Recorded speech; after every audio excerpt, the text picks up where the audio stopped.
সাংবাদিক বন্ধুসকল, যোৱাকালি অসম বিধানসভাৰ অধ্যক্ষ মহোদয় স্পীকাৰ সৰভোগলৈকে আহিছিল, বৰপেটালৈকে আহিছিল। সৰভোগ পৌৰসভা আৰু বৰপেটাৰ পৌৰসভাই তেওঁক সম্বৰ্ধনা যচাৰ কাৰণে অনুষ্ঠান কৰিছিল। মই নিশ্চিতভাৱে নতুন স্পীকাৰ শ্ৰীযুত মাননীয় ৰঞ্জিত কুমাৰ দাসদেৱক আদৰণি জনাইছোঁ আৰু তেওঁক ৰাজহুৱা সম্বৰ্ধনা যচাৰ কাৰ্যটোতো মই আদৰণি জনাইছোঁ। আৰু আদৰণি জনাইছোঁ এইকাৰণে যে তেওঁ সম্বৰ্ধনা গ্ৰহণ কৰি যি বক্তব্য তুলি ধৰিলে, সেই বক্তব্যৰ প্ৰতি মই সহমৰ্মিতা প্ৰকাশ কৰিছোঁ। ইতিবাচক বক্তব্য তেওঁ তুলি ধৰিছে। আমাৰ সমাজত চলি থকা কিছু নেতিবাচক কাম কাজ, কুসংস্কাৰৰ কাম কাজ, সমাজ বিৰোধী কৰ্মকাণ্ডক তেওঁ কঠোৰ হাতেৰে দমন কৰাৰ যিটো আহ্বান জনাইছে, এই আহ্বান মই স্বাভাৱিকতে আদৰণি জনাইছোঁ।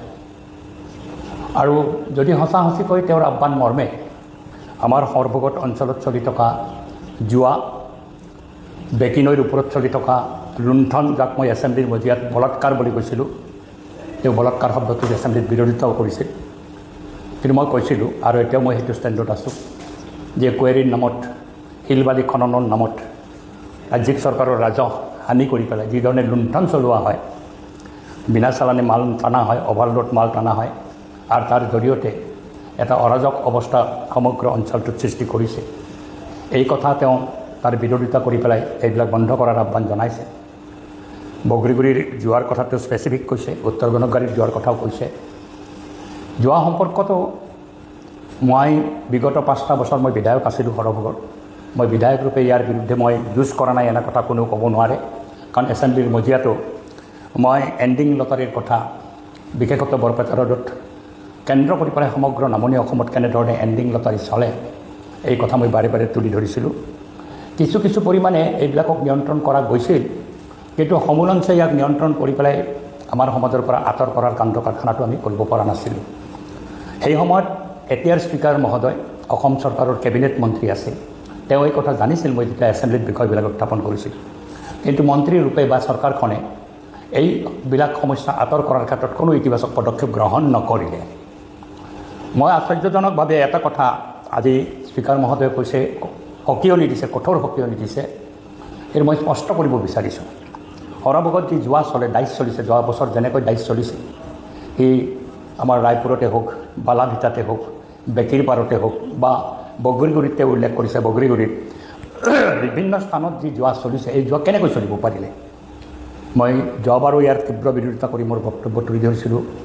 আৰু পুলিচ প্ৰশাসনৰ মই বাৰে বাৰে দৃষ্টিগোচৰ কৰা স্বত্তেও এইটো বন্ধ হোৱা নাছিল, এইকাৰণে যে ইয়াতে পুলিচ প্ৰশাসন প্ৰত্যক্ষভাৱে জড়িত হৈ পেলাই, বিশেষতঃ সৰভোগ থানাৰ যিজন অচি, তেওঁৰ নেতৃত্বত সৰভোগ থানাই এই যোৱা সংগঠিত কৰাৰ ক্ষেত্ৰত প্ৰথম পদক্ষেপ গ্ৰহণ কৰিছিলে। কিন্তু মই কোৱা পিছতো এই পুলিচ বিষয়াজনৰ বিৰুদ্ধে কোনো ব্যৱস্থা গ্ৰহণ নকৰিলে।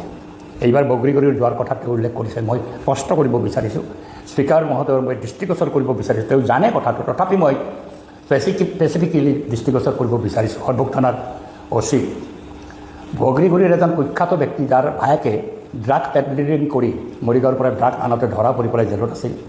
সেই ব্যক্তিজনক তাতে তেওঁ আমাৰ যে গাঁওৰক্ষী বাহিনী থাকে, গাঁওৰক্ষী বাহিনীৰ সম্পাদক পাতি পেলাই সেই ব্যক্তিজনৰ ছত্ৰছায়াত সমস্ত যোৱা চলে আৰু তেওঁ প্ৰতিদিন থানাত থাকি অচিৰ লগত থাকি পেলাই এইবিলাক পৰিচালনা কৰে। সাধাৰণ মানুহক জুলুম কৰাৰ ক্ষেত্ৰত স্পীকাৰ মহোদয়ে যিটো কথা কৈছে, হয়, কথাটো কাৰেক্ট। স্পীকাৰ মহোদয়ে অতি উত্তমভাৱে কৈছে যে সাধাৰণ মানুহক পুলিচ প্ৰশাসনে জুলুম কৰে। আৰু এইটো সৰভোগ থানাই বগৰীগুৰি পঞ্চায়তত ৰাস্তা যথেষ্ট দুৰ্গম, কিন্তু সপ্তাহত 3-4বাৰ তালৈকে যায়। কেলেই যায়? তাত সাংঘাতিক ক্ৰাইম হৈছে এনেকুৱা ৰিপৰ্ট নাই, 2-4টা ঘটনা সৰু সুৰা ঘটি থাকে। কিন্তু তাতে গৈ পেলাই অলপ অৱস্থা সম্পন্ন মানুহবিলাকক বিভিন্ন ধৰণে হুমকি দিয়া, বিভিন্ন কেছত সাঙুৰি পেলাই মাতি অনা আৰু পইচাৰ লেনদেন কৰাৰ কাণ্ডটো যিজনে বিশেষ গাঁওৰক্ষী বাহিনীৰ সভাপতি আছে, ছেক্ৰেটাৰী আছে, তাৰ জৰিয়তে সৰভোগ থানাৰ অচিৰ নেতৃত্বত এই কৰ্মটো চলি থাকে, পইচা উপাৰ্জন কৰাৰ কৰ্মটো চলি থাকে। তদ্ৰূপভাৱে বৰপেটা ৰোডতো এণ্ডিং লটাৰীৰ ক্ষেত্ৰত যিটো কাণ্ড কাৰখানা চলি আছে, মই এইটো এছেম্বলিতো উঠাইছিলোঁ। পূৰ্বৰ অচি 2জনমান ট্ৰেন্সফাৰো হৈছিল, কিন্তু সেইটো কৰ্মকাণ্ড চলি আছে। টেবুল পাতি বহিব পৰা নাই, কিন্তু পকেটত লৈ পেলাই এণ্ডিং লটাৰী সম্পূৰ্ণ চলিছে আৰু এইটো পুলিচৰ সন্মুখতে চলি আছে। চলিব কেনেকৈ পাৰিছে? মই স্পীকাৰ মহোদয়ক অনুৰোধ কৰিম, তেওঁৰ যিটো দল, যি দলে শাসনত আছে, এই শাসক দলৰ ছত্ৰছায়াত থাকি বিশেষ ব্যক্তি দুজন মানে তাতে এইবিলাক চলাই আছে আৰু তেওঁলোকে গৈ পেলাই শেষত আমাৰ স্পীকাৰ মহোদয়কো গামোচা পিন্ধায়, মন্ত্ৰী হৈ থাকোঁতেও গামোচা পিন্ধাইছিল, একেলগে থাকে আৰু শাসকীয় দলৰ ছত্ৰছায়াতে এই সকলো অপকৰ্ম চলিছে। বেকীত যিটো অবৈধ খনন আৰু ৰাজহ ফাঁকি দি পেলাই অভাৰলোড টানি পেলাই এখন চালানতে ৰিটিভ কৰি মানি দিনটো মাল টানাৰ যিটো ব্যৱস্থা, ৰাতি 8টা বজাৰ পিছততো আৰু কোনো চালান চোৱাৰ ব্যৱস্থাই নাই, কাৰণ এইটো অনলাইন চাবও নোৱাৰে।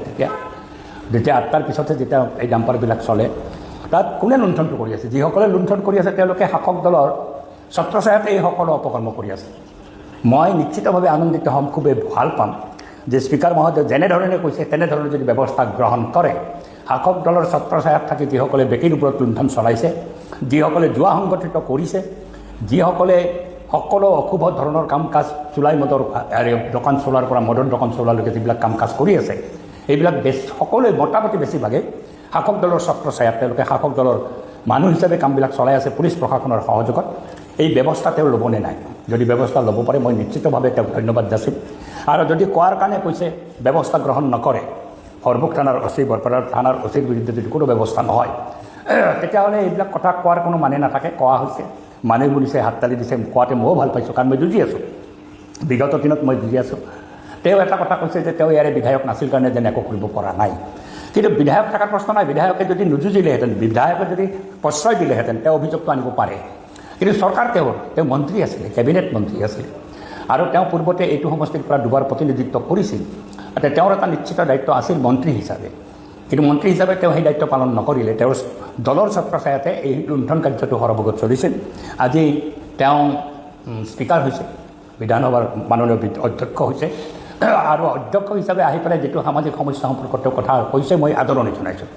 মই আনন্দিত হৈছোঁ যে কথাখিনি ঠিকেই কৈছে, কিন্তু কথাখিনি ক'লেই নহ'ব, হাতে কামে এই কামটো চলিব লাগিব। এতিয়া গাড়ীৰ সৰু গাড়ী, টেম্পুৰ পইচা তোলা কাৰবাৰটো চিমলাগুৰিত কেনেকৈ চলি আছে? আজিও চলি আছে।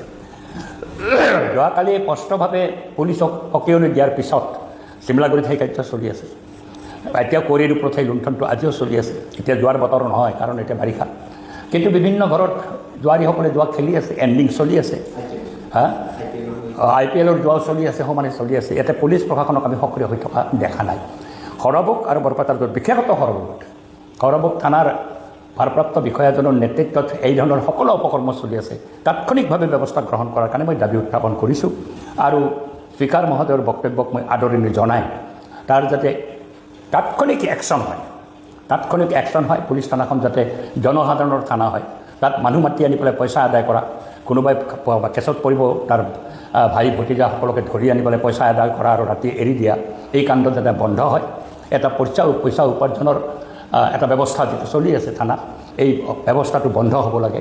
লগে লগে মই দাবী উত্থাপন কৰিব খুজিছোঁ, এই যে দুৰ্নীতিগ্ৰস্ত বিষয়া হওক, থানাতে বহক বা SDC অফিচতে বহক, তেওঁলোকে বিগত সময়ত কি সম্পত্তি আহৰণ কৰিছে, এই কথাটো নিশ্চিতভাৱে স্পীকাৰ মহোদয় অনুসন্ধান কৰক। কি সম্পত্তি তেওঁলোকে আহৰণ কৰিছে, ক'ত মাটি কিনিছে, কিমান মাটি কিনিছে, কি দামত মাটি কিনিছে, কেনেকৈ সম্ভৱ তেওঁৰ মতে, ইয়াৰ অনুসন্ধান এটা মই বিচাৰিছোঁ। মই এটা স্পেচিফিক ক'ব খোজা নাই, আৰু যদি স্পীকাৰ মহোদয় মোৰ পৰা জানিব খোজে মই নিশ্চয় স্পীকাৰক জনাম, মোৰ কোনো তাতে দ্বিধা নাই। পৰ্বত প্ৰমাণ সম্পত্তি আহৰণ কৰিব, ৰাজ্যক লুণ্ঠন কৰি পেলাই, টকা পইচা লুণ্ঠন কৰি পেলাই এটা দুৰ্নীতিৰ পহাৰ মিলিব থানাত বহি পেলাই, চাৰ্কুল অফিচত বহি পেলাই। এতিয়া নতুন চাৰ্কুল অফিচাৰ আহিছে, তেওঁক মই নিশ্চয় আবেদন জনাম যাতে যিটো স্পীকাৰ মহোদয়ে বিচাৰিছে, সাধাৰণ মানুহ যাতে SDC অফিচত গৈ পেলাই লুণ্ঠিত হ'ব লগা নহয়, সেইটো মোৰ মুখামুখি হ'ব নালাগে। আৰু থানাবিলাক যাতে পইচা উপাৰ্জন কৰাৰ এটা কেন্দ্ৰ নহয় পেলাই সাধাৰণ মানুহে যাতে ন্যায় পায় থানাত গৈ পেলাই, এই ব্যৱস্থাটো কায়েম কৰাৰ কাৰণে মই স্পীকাৰ মহোদয়ক আহ্বান জনাইছোঁ। আৰু আজি নতুনকৈ পুনৰবাৰ নিৰ্বাচিত হোৱা BJP চৰকাৰক আদৰণি জনাই এই চৰকাৰেও যাতে পদক্ষেপ গ্ৰহণ কৰে, আৰু যদি পদক্ষেপ গ্ৰহণ নকৰে পূৰ্বৱৎ যোৱা সময়ছোৱাত, মই যেতিয়া বিধায়ক আছিলোঁ সময়ছোৱাত যেনেকৈ চৰকাৰখনে বিশেষ কোনো নজৰদাৰী নকৰিলে, আৰু সেই মানুহবিলাক শাসকীয় দলৰ ছত্ৰছায়াতে আছে, ইয়াতো আছে। আজি বেকীৰ ওপৰত যিসকলে লুণ্ঠন চলাই আছে তেওঁলোকতো শাসকীয় দলৰ মানুহ, তেওঁলোকে কৰ্মকৰ্তা হয় নে নহয় মই নাজানো, হয়তো স্পীকাৰ মহোদয় কৰ্মকৰ্তা নহয় বুলি কওঁ, কিন্তু তেওঁলোকৰ ঘৰতে গৈ পেলাই যদি পূৰ্বতে কেবিনেট মন্ত্ৰী হিচাপে অন্ন গ্ৰহণ কৰা, তেওঁলোকৰ লগত দহৰম মহৰম কৰা, আৰু সেইসকলেও আজি আমি শাসক দলৰ মানুহ, চৰকাৰৰ মানুহ বুলি কৈ লুণ্ঠনটো চলোৱা পুলিচৰ সহযোগত, এই কামটো যাতে বন্ধ হয়, এই আবেদনটো মই জনাবৰ কাৰণে আজি সাংবাদিক বন্ধুসকল মই মাতি আনিছোঁ। মই বিচাৰিছোঁ আমাৰ ভৱানীপুৰ সৰভোগ সমষ্টিটো এই ধৰণৰ অপকৰ্ম মুক্ত হওক, আৰু এই ক্ষেত্ৰত স্পীকাৰ মহোদয়ে মোৰ যদি সহযোগ বিচাৰে তেতিয়াহ'লে মই পূৰ্ণ সহযোগ কৰিবলৈ ৰাজি আছোঁ। কোনে ক'ত কি অপকৰ্ম কৰিছে সকলো তথ্য মোৰ হাততো আছে, মই পূৰ্ণ সহযোগ কৰিম স্পীকাৰ মহোদয়ক। এই বাৰ্তাটো মই স্পীকাৰ মহোদয়লৈকে পহুচাই দিয়াৰ কাৰণে এই সাংবাদিক মেলখন কৰি পেলাই মোৰ বক্তব্য তুলি ধৰিলোঁ। আৰু ভৱানীপুৰ সৰভোগ সমষ্টি যাতে এই সমস্ত অপকৰ্মৰ পৰা মুক্ত হয়, যিসকল লুণ্ঠনকাৰী তেওঁলোকে যেন শাসক দলত কোনো আশ্ৰয় নাপায়, শাসক দলৰ কৰ্মী হিচাপে তেওঁলোকে থাকে। নিৰ্বাচনতো আমি দেখিছোঁ তেওঁলোকক শাসক দলৰ সপক্ষে তেওঁলোকে বিৰাট নিৰ্বাচনী প্ৰচাৰ সংগঠিত কৰিছিল। আৰু এই ধৰণৰ অপকৰ্ম বন্ধ হওক এই আশাটো কৰিছোঁ। ধন্যবাদ।